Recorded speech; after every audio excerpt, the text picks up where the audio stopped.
Assalamualaikum warahmatullahi wabarakatuh. Selamat siang, kami dari kelompok 5 akan presentasi hasil kerja kelompok kami. Perkenalkan, nama saya Fernando Wandi. Dan saya Leonardo Stake. Saya Yohan Julia. Saya Sumiran Pejira. Di sini kami dari kelompok 5 akan mempresentasikan hasil kerja kelompok kami, yaitu undang-undang IT dan kasus pelanggaran. Pertama kita akan masuk ke pengertian Undang-Undang IT. Yang pertama, Undang-Undang Informasi dan Transaksi Elektronik atau UU ITE merupakan landasan hukum yang mengatur penyelenggaraan sistem dan transaksi elektronik di Indonesia. UU ini mengatur tentang informasi, dokumen, dan transaksi elektronik, serta ketentuan pidana terhadap perbuatan yang dilarang dalam ruang digital. UU ITE disahkan pertama kali pada tanggal 21 April 2008. Pokok dan pasal-pasal penting dalam Undang-Undang ITE. Dalam Undang-Undang Informasi dan Transaksi Elektronik di Indonesia ada beberapa pasal penting seperti berikut.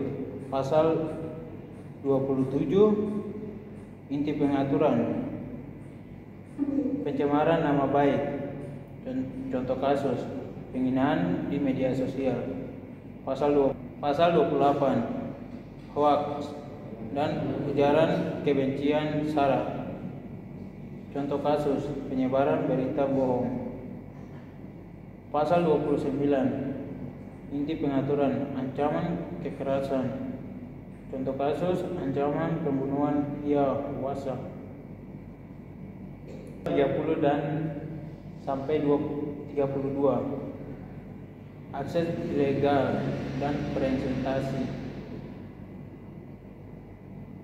contoh kasus hacking akun pribadi. Pasal 36 inti pengaturan kerugian material, penipuan investasi online. Pasal 45 sampai 45B inti pengaturan kerugian materi, sanksi pidana, contoh kasus penipuan investasi online, menentukan hukum. Jadi yang berikut ada contoh kasus pelanggaran Undang-Undang ITE di Indonesia. Yang pertama ada kasus dari Galilos, penistaan agama melalui konten TikTok. Jadi Galilos adalah seorang konten kreator TikTok. Dia membuat TikTok dengan melesetkan kalimat ta'awud yang dianggap menistakan agama Islam. Yang kedua ada kasus pelecehan seksual melalui manipulasi foto AI. Jadi ada seorang anak yang berusia 12 tahun menjadi korban pelecehan seksual melalui manipulasi foto AI. Yang ketiga ada kasus pemerasan terhadap Ria Ricis. Pada Juli 2024, Ria Ricis melaporkan tindakan pemerasan oleh seseorang yang berinisial AP yang mengancamnya akan membongkarkan rahasia besar dari Ria Ricis kalau tidak memberi dia uang. AP ini dijerat dengan pasal 27B ayat 2 dan pasal 30 ayat 2, pasal 32 ayat 1 dengan ancaman hukuman maksimal 8 tahun penjara. Yang keempat ada kasus dari Jerins.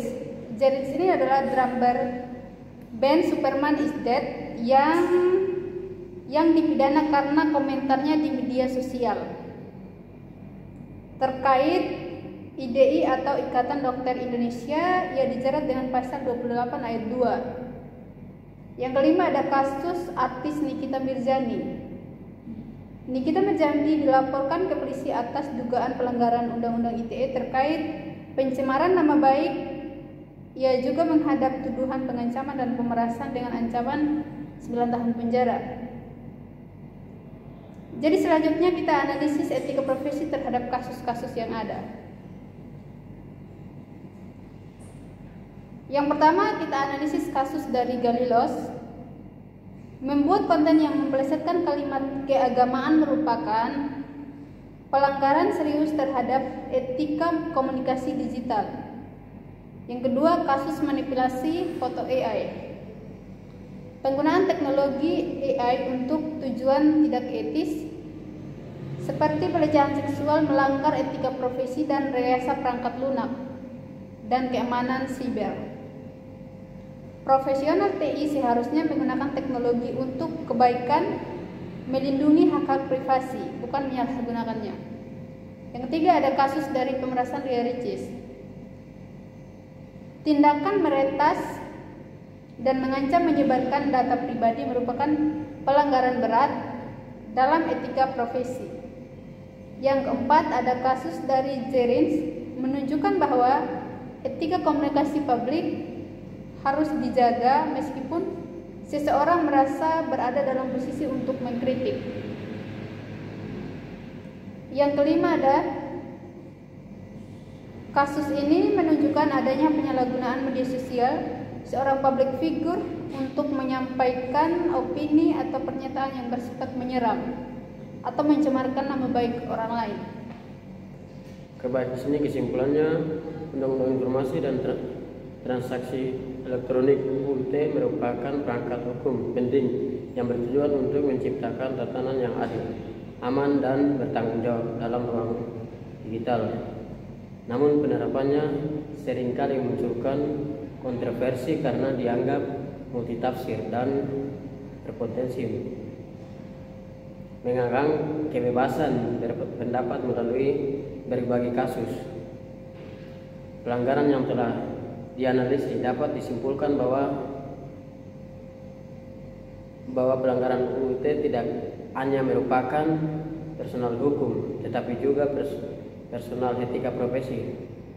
Etika profesi kasusnya di bidang teknologi informasi sangat dibutuhkan agar setiap individu atau profesional bertindakan sesuai dengan nilai-nilai moral, menjunjung tinggi integritas dan bertanggung jawab atas dampak dari aktivitas digitalnya. Oke, baik. Sekian hasil dari presentasi dari kelompok 5. Sekian dan terima kasih.